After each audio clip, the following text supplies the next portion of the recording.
कथा सर्वस्व सोमेश्वर महाराज गवळी ऑफिशियल लय जय जय व्हायला लागली, लय वा वा व्हायला लागली की एकदा काय करत जावं माणसाने, आरशामध्ये तोंड पाहत जावं. जुने माणसं म्हणायचे खापरात तोंड पाहाय असं म्हणायचे जोड. का या वावामध्ये ना कधी कधी काय होऊन जातं, माणसाची प्रगती खुंटून जाते बघा. जास्त वावा वावा जग लय वावा म्हणायला लागलं की राजा दशरथाकडून शिकावं. दशरथ आणि दशानन मध्ये फरक काय, हाच फरक. दशरथ आरसा पाहतात आणि दशानन आरसा पाहत नाही. किंवा दशानन आरसा पाहतो पण नट्ट्या पट्ट्या करता पाहतो. दशरथ आणि दशाननातला हा फरक आहे. म्हणून आरशामध्ये पाहतो तर गोष्टी दिसतायत काय. माझे जगद्गुरु तुकोबाराय सुद्धा सांगतायत काय, हो जरा कर्णमुळी सांगो आली गोष्टी, मृत्यूची ये भेटी जवळी आली. हो आता माझ्या मना होई सावधान, ए मना सावध हो. त्याच्यासाठी आरसा मुखडा देख ले प्राणी, जरा दर्पण में देख ले कितने पुण्य है, कितने पाप तेरे दामन में. मुखडा देख ले प्राणी. कवी गंग असं काहीतरी त्यांच्या गोड वाणीतून हा एक कविता आहे बघा. देख ले प्राणी, आरसा पाहत आहे आणि त्या आरशामध्ये दिसत काय, हो श्रवण समीप भय सिद्ध केसा. कानाजवळ केस पांढरे झालेले. आताचा भाग वेगळा, आता माणसाचे कुठेही केस पांढरे होतात. त्याच्यामुळे सध्या चांगला शेर चालतो कोणता, या डायवाल्याचा, जे काळे केस बनवतात. पण नैसर्गिक पद्धतीने जर केस पांढरे जर व्हायचे असेल तर कानाजवळ पांढरे होतात पहिले. का, माझे जगद्गुरु तुकोबाराय बोलतायत काय, जरा कर्णमुळी कानाच्या जवळ सांगो आली गोष्टी. हळूच हे शरीर कानामध्ये काय करतं, पहिला संकेत देत, दादा ओ भाऊ मृत्यूची ये भेटी जवळी आली, मरायची वेळ जवळ यायला लागली भाऊ. आता माझ्या मना होई सावधान. ए मना सावध बर का, आता जास्त पळू नको, आता जास्त धावाधाव करायची नाही. का, मृत्यूची ये भेटी जवळी आली. आता कानाजवळचे केस पांढरे, याचा अर्थ काय, जेवायला बसला ना माणूस तर जेवणामध्ये आता मोठमोठ्याला चपात्या आहे बघा, एक एकरची चपाती वाढतात है का नाही. एवढ्याला चपात्या येतात, मोठमोठ्याने लाडू येतात, गुलाबजामू येतो, डाळ येते, बट्टी येते. पण जर जेवणामध्ये जर भात आला तर याचा अर्थ काय होऊन जातो, समाप्त. तस या डोक्यावर डोकं ही थाळी आहे. येतील लग्न होतील, लेकर होतील, बायका होतील, पोरं होतील, काही 1 BHK 4 BHK, ही गाडी ती गाडी, इकडचं हे तिकडचं ते. पण ज्या दिवशी या डोक्याच्या थाळीवर पांढरे केस आले, समजून घ्यायचं आता विराम.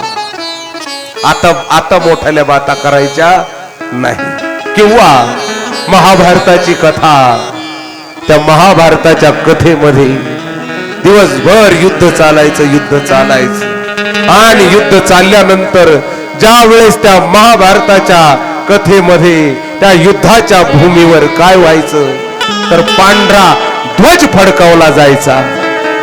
त्यावेळेस समजून घ्यायचं युद्ध विराम झालं. म्हणून या डोक्यामध्ये तोपर्यंत युद्ध, जोपर्यंत काळे केस आहेत तोपर्यंत. पण पांढरा झेंडा फडकला की समजून घ्यायचं युद्ध काय, विराम झालं. विराम झालं दादा युद्ध. आणि मग काय, राजा दशरथ आरशामध्ये बघतो, श्रवण समीप भयसित केसा, मनव जरटपण असं उपदेशा. काय म्हातारपण बोलतय, नृप जुवराज राम कहू देऊ, जीवन जन्म लावू की न लेहू. राजा युवराज पद देऊन टाक रामाला आणि जीवनाचं आणि जन्माचं काय करून घे, सार्थक करून घे. मनामध्ये आल्या आल्या राजाने सभेला विचारलं, भाऊ दादा, हे मंत्र्यांनो, सुमंत्र बाबा, ओ सुमंत्र बाबा. म्हणे काय महाराज? म्हणे एक घोषणा करावीशी वाटते. म्हणे काय घोषणा करायची? म्हणे घोषणा अशी आहे, जर मी उद्या जर सकाळी सकाळी प्रभू रामचंद्राला जर राज्याभिषेक केला तर काय वाटतं? सगळे उठून उभे राहतात. महाराज जय हो, जय हो, जय हो. आमच्या पोटात आणि तुमच्या होटात महाराज. राजा कसा असावा? राजा कसा असावा? प्रजेच्या पोटात आणि राजाच्या ओठात असावा. म्हणून काय करावं? राजा कसा असावा? त्याच्या पोटात काय असावं? होटात जे प्रजेच्या पोटात आहे. म्हणून राजा काय करतो? गोड अशा पद्धतीने सगळ्यांना सांगतो. सगळे जय जयकार करतायत, महाराज महाराज महाराज. मागून जागा होती ना रे तुला जायला?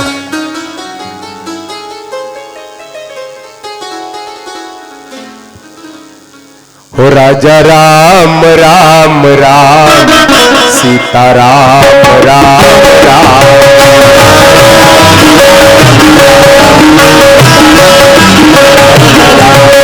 राजा राम राम राम, सीता राम राम राम. राम राम राम,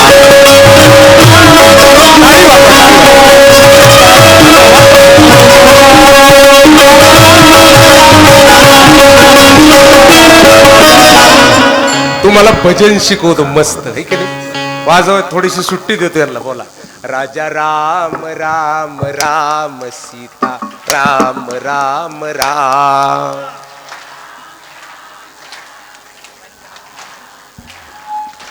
राजा राम राम राम, सीता राम राम राम. वा वा वा, जय हो जय हो. राघव थोडासा कॅमेरा फिरो, बघ कसं चालू. हो राजा राम राम राम, सीता राम राम राम. राजा राम राम राम, सीता राम राम राम. हो हो हो, ऐका ऐका. हो, 1 2 3.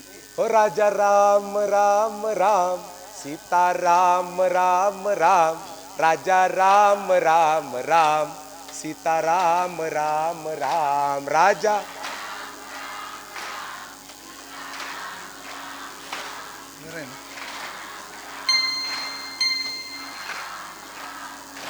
राजा राम राम राम, सीता राम राम राम. राजा राम राम राम, सीता राम राम राम.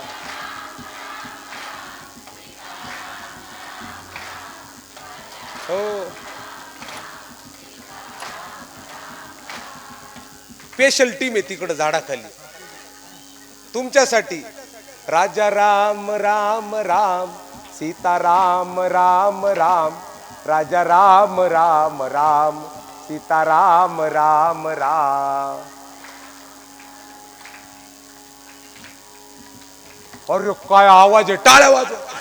लताबाईचं देण झालं. हो राजा राम राम राम, सीता राम राम राम.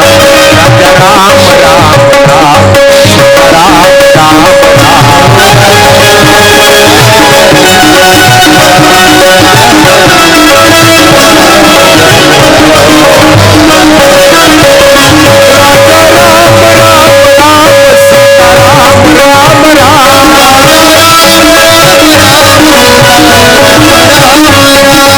जीवन नैया पार होगी राम के बिना.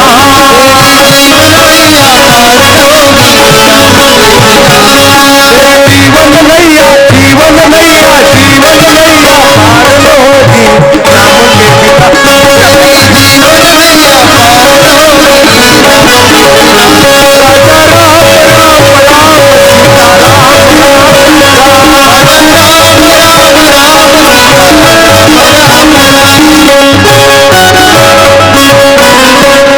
पहिल्या दिवशी आलो ना तेव्हा या बाळाला म्हटलं होतं इथं खुर्च्या नको ठेवू. ते रोज 4 खुर्च्या ठेवून बसतो. मग गावकरी येतात, मस्त मजेत मिरतात इथं मस्त. महादेव महादेव, त्यांच्यासाठी टाळ्या वाजवा सगळ्याची. वा वा, आनंदी आनंद. हो जब तेरा ब्याही घर आए नित नव मंगल मोद बधाई. राजाने काय केलेलं आहे सगळीकडं गोड अशा पद्धतीने सांगितलेलं आहे. बाबांनो काय करा, माझा राम राज्याभिषेक होणार आहे, तयारी करा. सगळ्या अयोध्येमध्ये बातमी पोहोचलेली, आनंदी आनंद सगळ्या अयोध्येमध्ये झालेला आहे. जे ते ज्याच्या त्याच्या पद्धतीने तयारी लागलेली आहे आणि सुंदर अशा पद्धतीची तयारी अयोध्येच्या सिंहासनासाठी चालू आहे. कोणी सडा सांग टाकतंय, कोणी समार्जन करतंय, कोणी काय. गोड अशा पद्धतीचा राजा दशरथाचा दरबार रंगलेला आहे. गुरुकडे जातायत राजा दशरथ आणि बाबाला सांगतायत, बाबा माझ्या मनामध्ये एक इच्छा होती काय की रामाला राज्याभिषेक द्यायचा, काय करावं. गुरु वशिष्ठ म्हणतायत, बेगी विलंबू न करिय नृप साजिय सबही समाजो सुदिन सुमंगल तबही जब राम होई जुबराजू. वेगाने विलंब करू नको, सर्व तयारी कर.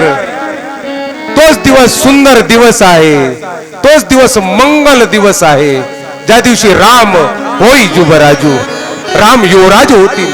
तो दिवस सुंदर दिवस आहे, म्हणून तयारी करा. सगळी तयारी अयोध्येमध्ये चालू आहे आणि अयोध्येमध्ये आनंदी आनंद सुंदर वाद्य वाजवले जात आहेत. पण अयोध्येतला आनंद काही काही लोकांना आनंद बघवला जात नाही. काही लोकांना आनंद चालू असला की त्याच्यामध्ये काय करावं वाटतं, मिठाचा खडा टाकावं वाटतं. काही लोकांचं पाप आडवं येतं त्याच्यामध्ये. वृत्ती तशी असते. आनंदामध्ये काय करायचं, त्याच्यामध्ये काहीतरी घाण करून ठेवायची. अशा वृत्तीच्या लोकांना वाईट वाटायला लागलं. एवढा आनंद चालू आहे अयोध्येमध्ये. राम राजा होणार, राम सिंहासनावर बसणार. पण आदतचे मजबूर लोक असतात.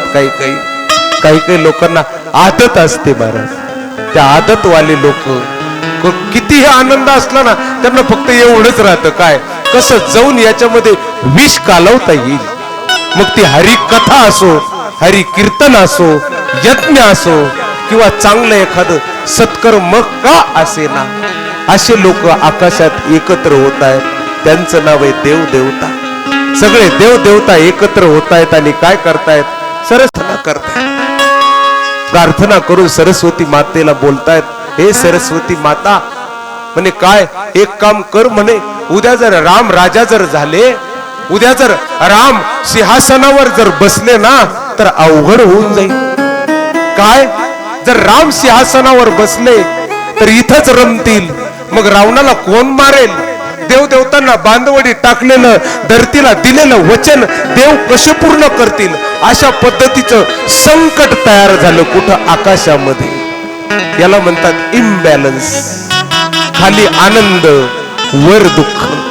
त्यांना काय वाटतं माहितीये का, वर आनंद असावा आणि खाली दुःख असावं. विरोधी परिस्थितीचे माणसं. इथं रामराज्य होऊ शकत नाही महाराज. रामराज्य होत असताना दोन्हीकडे सारखी अवस्था लागते. वर दुःख आहे, खाली आनंद आहे. याचा अर्थ काय, सगळे लोक सुखी नाहीत. रामराज्याचा अर्थ काय होतो की सर्व समाजातले, सर्व थरातले, सर्व लोकातले माणसं एकदाच सुखी व्हावे. आणि सगळ्या लोकातले माणसं फक्त एकदाच सुखी होऊ शकतात. केव्हा, जेव्हा रावण मरेल.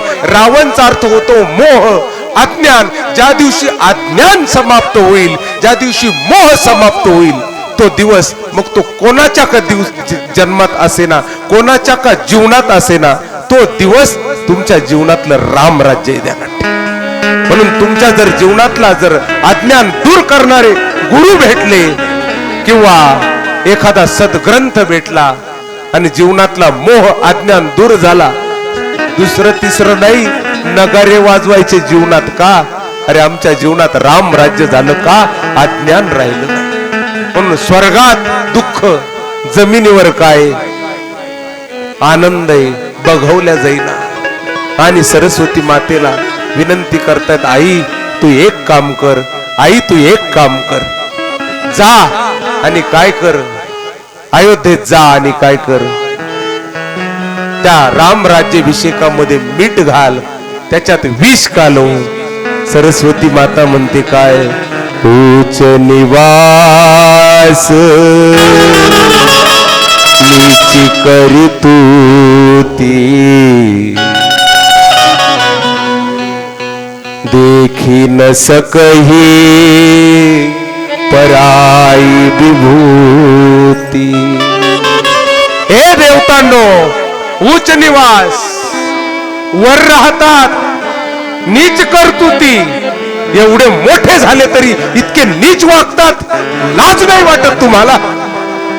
देखील सकई पराई विभूती, अरे दुसऱ्याचं चांगलं तुम्हाला बघवलं जात नाही रे. म्हणे आई आम्हाला माफ कर, पण हे केल्याशिवाय काम होणार नाही. जर तू गेली नाहीस तर राम वनवास होणार नाही, आणि राम वनवास जर झाला नाही तर शबरीला राम भेटणार नाही, केवटाला राम भेटणार नाही ग, हनुमंताला राम भेटणार नाही. म्हणून माफ कर, आम्ही तुझे पाय धरतो. मग बोलते, आगिली काज बिचारी बहोरी, करी हही चाह कुशल कवि मोरी. हर्षि हृदय दशरथपुर आई, जलुगृह दशा दुसह दुःखदाई.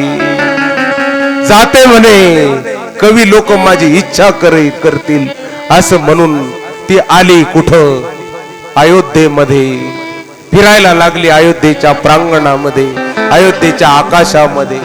कोणाचं मन बिघडू, कोणाचं अंतकरण बिघडू, आणि एवढ्या आनंदात विष घालून टाकू.